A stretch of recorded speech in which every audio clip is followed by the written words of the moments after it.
Então tá, galera, vamos lá para mais uma semaninha, semana de 22/6, 22 de junho, né? Nessa terceira aula por vídeo que eu estou disponibilizando aí para vocês, com as explicações então e a resolução dos exercícios que seguem aí na sequência.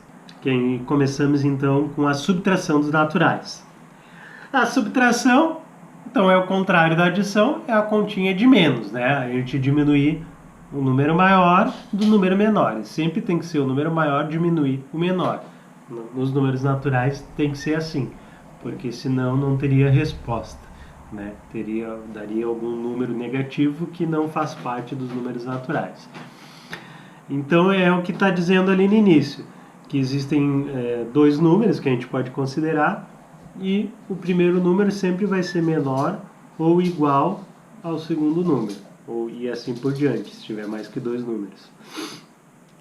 E a partir disso, então, ele dá já dois problemas iniciais ali, que é o problema 1.6.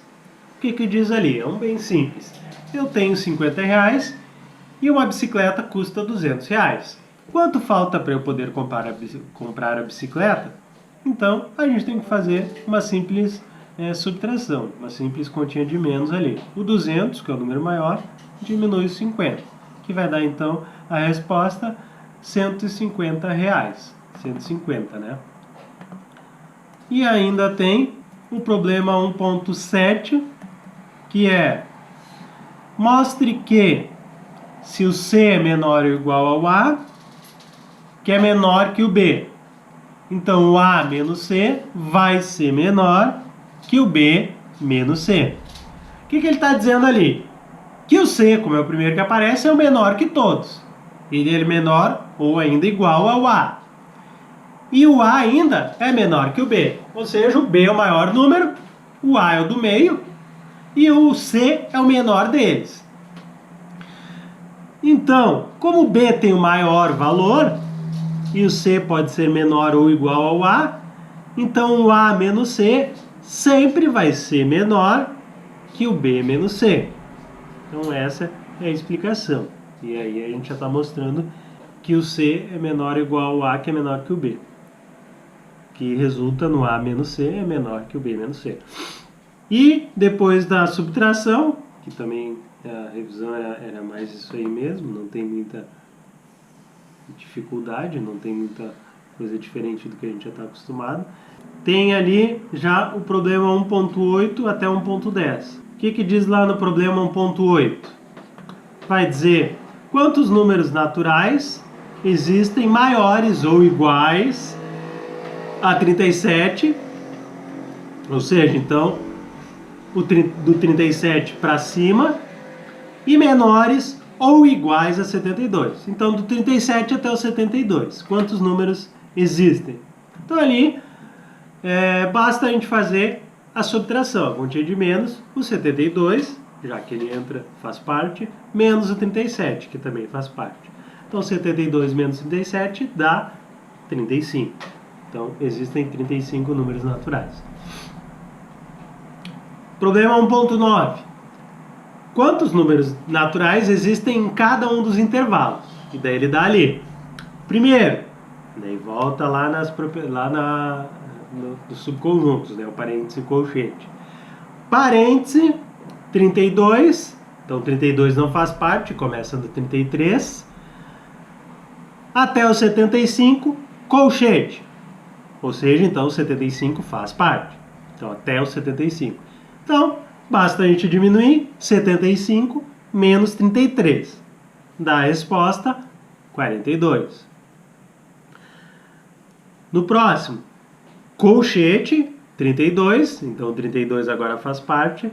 Até o 75, parêntese. Então, 75 não faz parte, até o 74. Então, basta diminuir 74 menos 32, que vai dar também 42.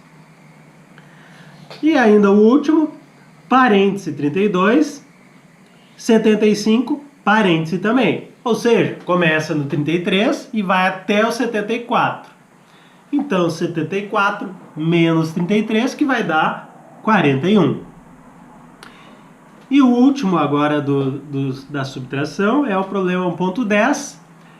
O que diz ali? Se A é menor que B, quantos números naturais existem nos intervalos? E daí, conforme aparece ali. Parêntese. A, B, colchete. Então, o A é menor que o B. Então, como o A ali não faz parte, vai até o B, só pode ter um elemento, que seria o B, já que o A não faz parte e ele segue a sequência, o A e o próximo é o B.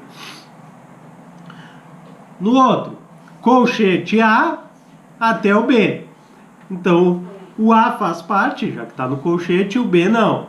Então, aqui também só vai ter um elemento, que é o A ali, que é um número qualquer.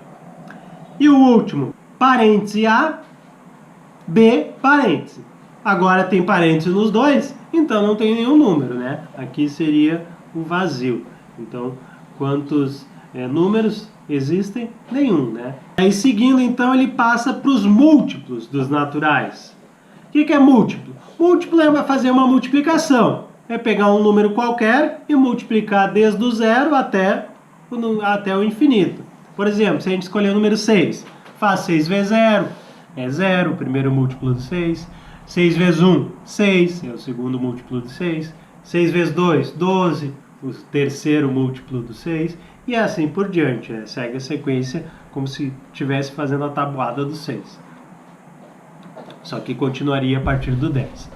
Então, isso que são os múltiplos. É pegar, começar a multiplicar o número dado por 0 e até o número que ele especificar.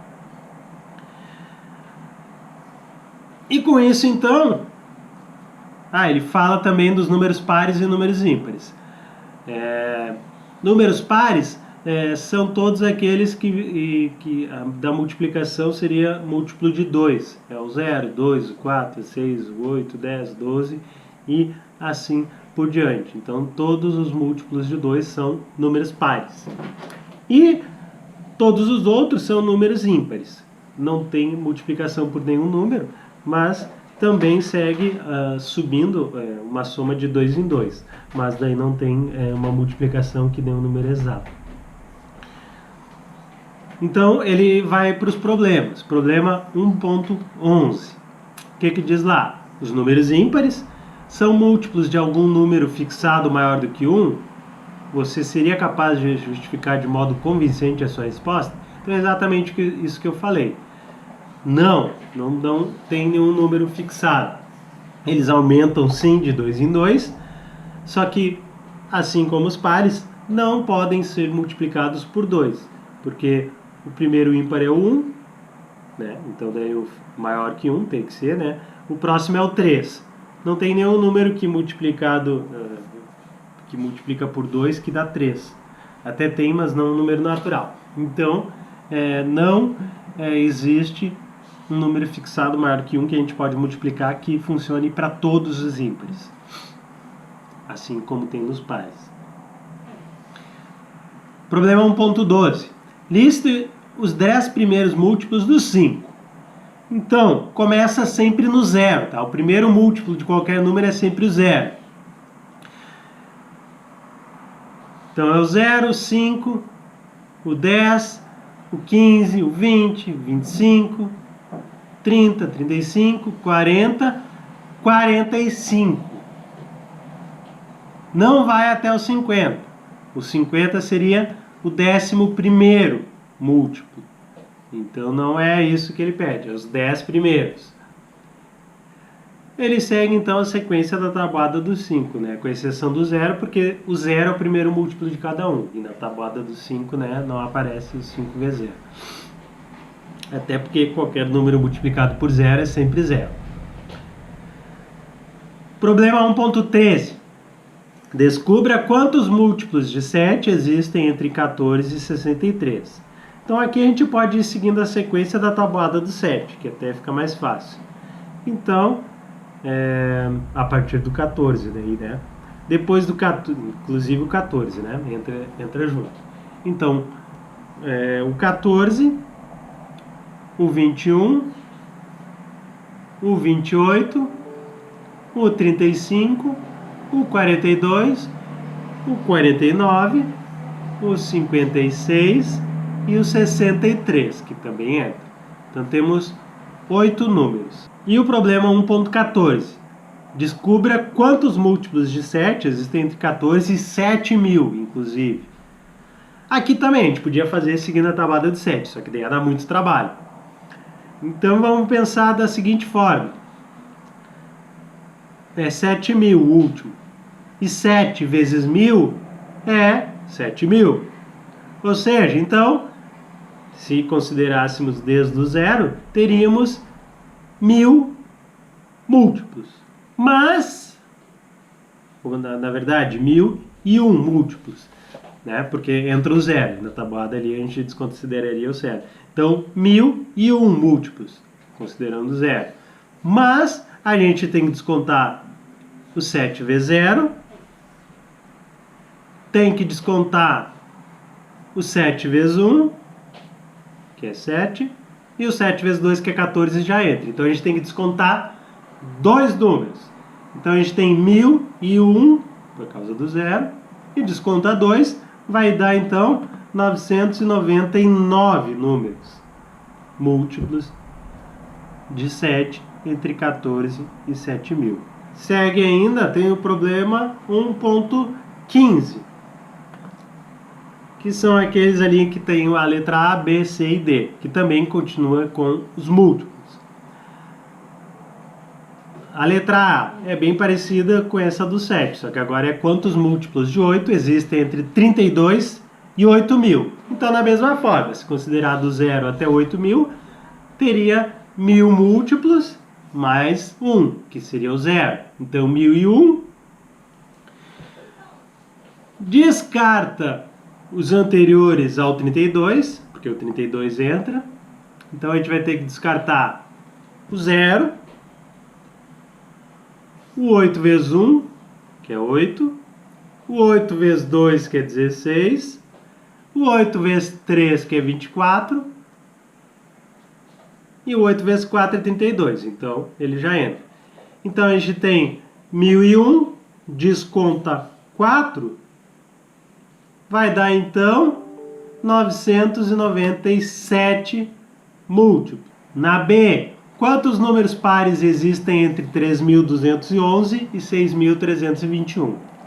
Então aqui a primeira coisa que a gente tem que fazer é uma subtração, uma continha de menos entre o 6.321 e o 3.211, que vai dar 3.110. Como são pares, e a gente sabe que par é múltiplo de 2, é só dividir o 3.110 por 2. Então 3.110 dividido por 2 dá 1.555 números pares. Letra C, quantas dúzias podemos formar com 180 laranjas e com 220 laranjas? Então, dúzia são 12 números, 12 unidades. Então, 180 laranjas divide por 12 vai dar 15. Então, 15 dúzias para 180 laranjas. E 220 laranjas dividido por 12 dá 18 dúzias.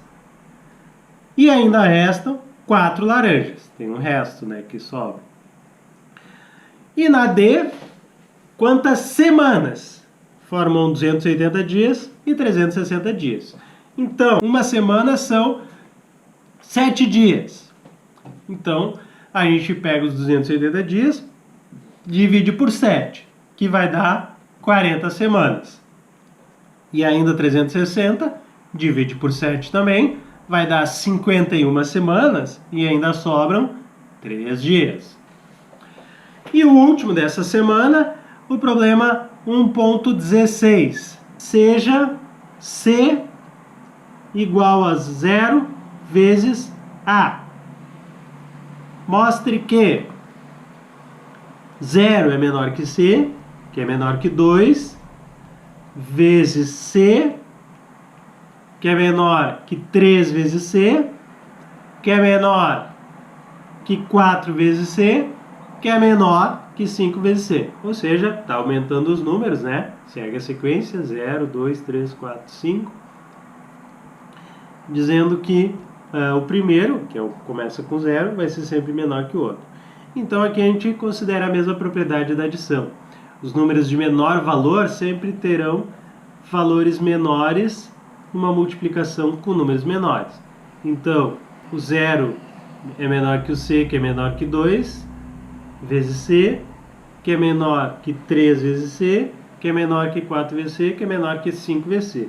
Ou seja, está aumentando os números, então vai ser sempre um menor que o outro, não importa o número C, né? E termina então a revisão das 3 semanas iniciais.